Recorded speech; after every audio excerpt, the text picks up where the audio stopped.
What Greece owes almost beggars belief, some $450 billion. That is the big number hanging over Greek heads, threatening the country with bankruptcy. I spoke to Richard Quest, my colleague, a short time ago to make sense of this latest problem for the debt-ridden nation. Richard, I am a French bank, for example, and some time ago I lent you, Greece, say $1 billion, for which... In return, I gave you a good old-fashioned bond that said, in, say, 2 years' time, next year, I would repay you your $1 billion. That's what an IOU is. Basically. IOU. Except that is not what is happening at the moment, is it? No, because... Give me that back for the moment. Well, because I have behind me the IMF, the European Union, the ECB, and we all are now saying to you, come on.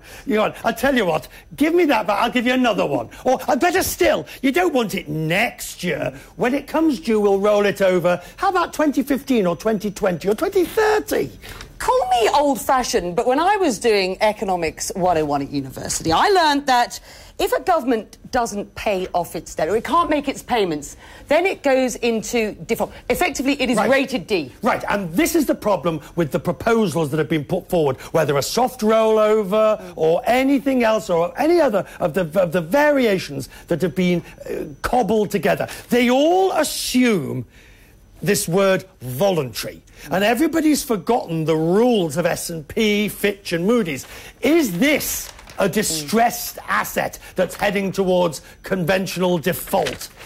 Are you going to suffer losses? Will the maturity change? There's a whole raft of rules, and that's why S&P says this cobbled-together plan is really nothing more than a default. And let's remind our viewers that the job of a rating agency is to monitor the quality of the financial assets that are out there that people might invest in. And let's also remind ourselves that during the subprime crisis, they didn't do that well. Now they're being asked to turn a blind eye. Is that right? Yes. That is the long and short of it. The right thing to do. During the subprime, they were rating AAA absolute garbage. Stuff that should have been put in the bin and forgotten about. And they were roundly condemned by the US Congress. They gave evidence before the Congress. It was a shambles, conflict of interest. Now, what they're saying now is, hang on a second, this is what you're trying to do, Greece and others, is wrong. It doesn't look right. It doesn't smell right. You're trying to do something through the back door that you can't do for the front. And the seriousness of this,